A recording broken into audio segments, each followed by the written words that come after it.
county commission map, they have to revote.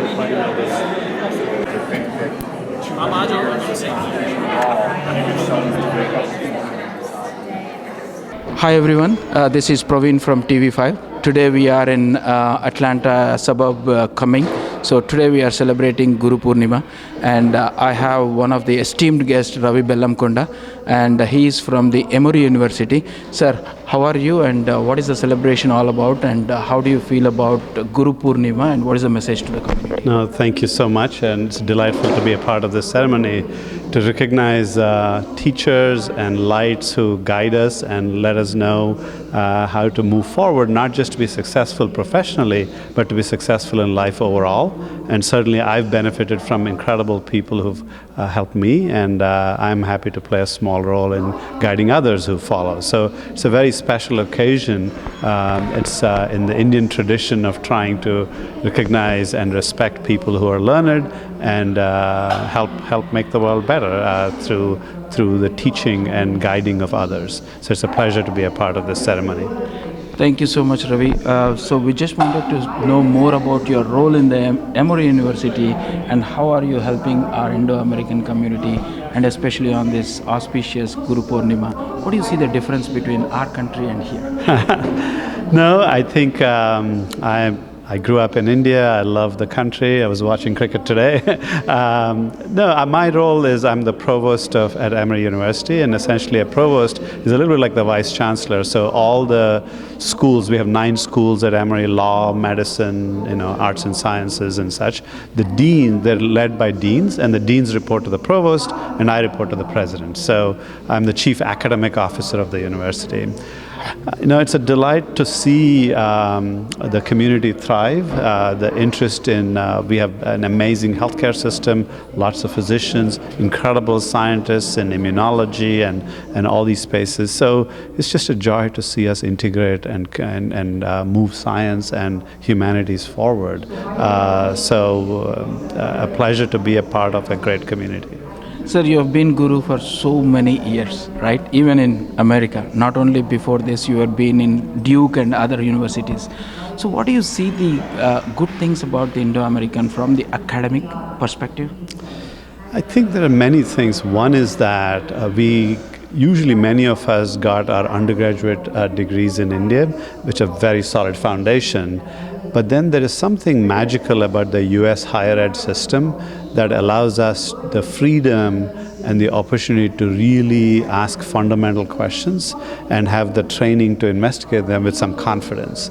And supported by an incredible grant system and peer review and all kinds of ecosystem that's created. It's not just that if the US does well in science and in patents and discoveries, it's not just because the people are smarter, it's because there's a whole bunch of systems to support the people and bring that out in us. And so I have not changed had I been in India or here, but the systems here help us express ourselves in a way to truly make a difference in science or humanity. So I think the ecosystem is a special system here in the US. You brought up a very interesting topic about the system, right? What do you see the difference of the system from India to here? That is my first question. Second question, we all come from academics, right? We all chase towards the marks and all those kinds of stuff from India. And when they come here, it's totally different. That's right. So what is the message to the community? No, I think India is also changing and has some amazing institutions. It's just that as I said, the system to reward professors, to pay them adequately, to as I said, the funding agencies that recognize. So there's a whole ecosystem here that we're putting in place in India, and there's a new plan with Prime Minister Modi, which I'm encouraged by. So I think the fundamental difference here is that we are at the forefront of questions. My own lab does brain cancer research. So we have at the forefront of questions, and we have the confidence and the funding and the systems to ask and answer them. And it's just allowing ourselves to do those things and thinking of that as a normal thing, that you don't have to be special to do those kinds of things. So normalizing the quest for new knowledge and supporting it is what's wonderful about the US system. Thank you, Ravi Garu. I don't want to disturb more on this, at least on this day. I don't want to ask more questions again.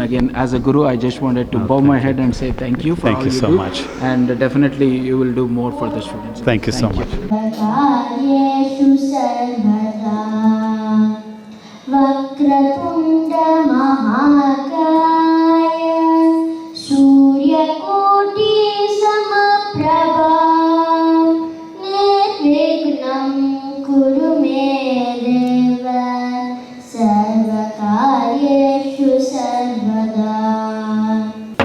Symbolizes as we keep the land one by one, it symbolizes the lighting of the land.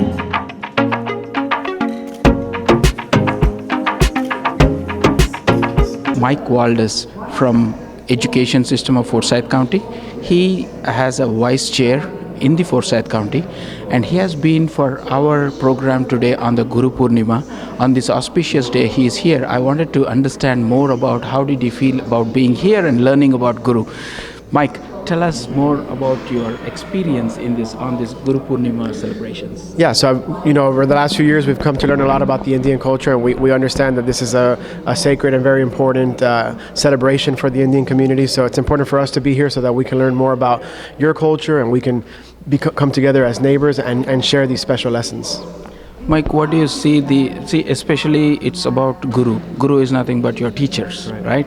The relation between a student and teacher in India and the relation between student and teacher in US. What do you think after learning from here? How do you think it's the same, or do you think it's something special? I think it's similar. I think we have a similar respect and appreciation of our teachers. We don't give our kids to anybody else except our teachers, right? So every day we send our kids in. The thing we love the most in the world, we send them into these teachers that care for them, educate them, their mind, their body, their spirit. And I think it's very, we may not typically express it this way, but it is a sacred connection.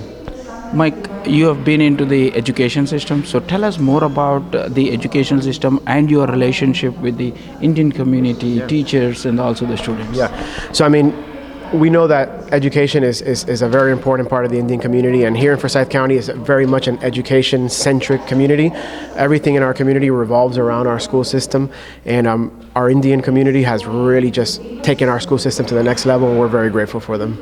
Thank you so much for all the things you do here, and we respect all your effort, Mike. Thank you. Let's thank all the gurus who have given our virtues, especially in the Hindu tradition and Dharma. They have given a lot of scriptures, which is how to live, how to eat, how to take care of yourself, how to take care of your mental health, physical health. So it is all going on for ages, thousands of years. So firstly about the Guru Purnima event, I think given the footfall of the Indian community in Atlanta, I think it is important for us to celebrate the events and that we have throughout the year. And Gurus play such an important role in all our lives. I think it's a good way to celebrate that relation, not only between the Indian community but also elsewhere, because again we are a part of a larger community and not just an Indian diaspora. So it's good that we are hosting such events, and not only just for Indians, we are having the local officials, the local government officials, the local teachers also participate in that. So that way I think it's a good outreach and a good way to teach and give exposure to other cultures also.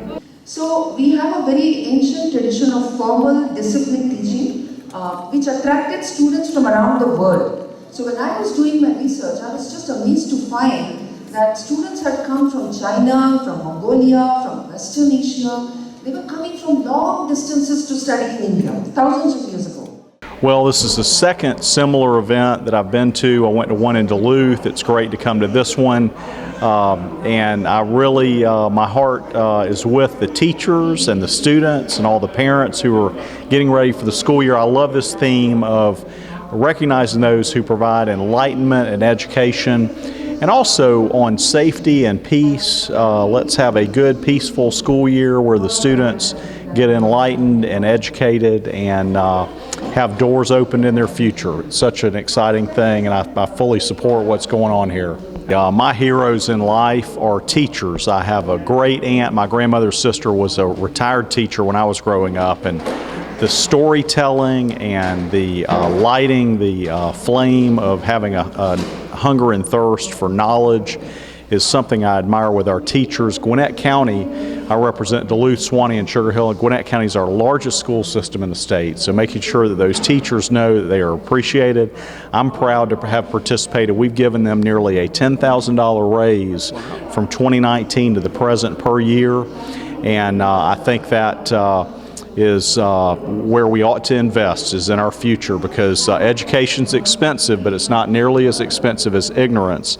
We need to have our young people prepared for college and the workforce and not prepared for prison.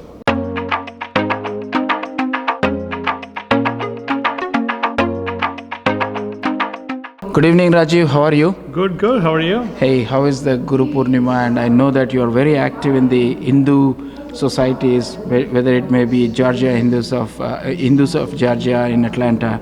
So, what made you this real auspicious Guru Purnima to celebrate first time in Atlanta? Yeah, I think first of all, thank you so much for coming and attending our event.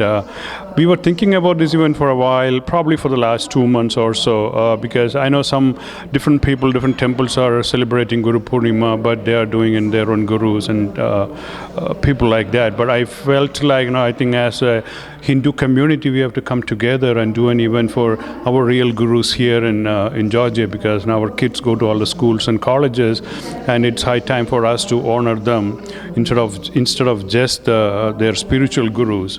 I know for the spiritual gurus, it happens all over the place, whether it is BAPS temple or Aisha Yoga. I mean, all the groups, they celebrate. But I felt like we have to do it for our own gurus and teachers. So I was talking to all other Hindu organizations. They all agreed, okay, I think it's a good idea. Let's come together and make it happen. So that's why the thought process came through. And luckily, we are sold out. We were oversold, and we had to close out the registration. So it's pretty good for the first time, and we'll do it bigger time next year, actually, in a bigger venue with more people. And one thing we are planning to do is next year, I'm planning to do it like in August second week or so, because the schools will be open by the time, college will be open, and teachers will be more accessible during that time. I think, Rajiv, heartfully I appreciate this initiative, because this is a platform where you are bringing our teachers and their teachers from the community, and this is the real event where you are appreciating all the teachers. And also this will pass on to our younger generations, because by doing that they will be definitely actively participating with the teachers. So how do you want to bridge this gap across the teachers next time? Yeah, next time also what we are planning to do is, I'm already in talks with many high school principals and middle school principals, and we are planning to create like a, committee or group or whatever you call it. Now we just want to have that dialogues open, right? I mean, because we need to tell them this is our culture. I mean, sometimes there is always a communication gap between the American teachers and the Indian students, even though our kids are born here. So, but that gap, now we are going, probably, an open dialogue would help from both the sides. And so this is one of the ways we can show them, this is how we respect our teachers, this is our culture. And especially in this woke area, even the teachers are also kind of apprehensive, maybe apprehensive about how to react or how to interact with our own community. But I think this is where we can show our culture, and they can be more open to us. We wish you good luck, Rajiv, and definitely we all are there to help you in any capacity. Please do let us know. We will definitely promote.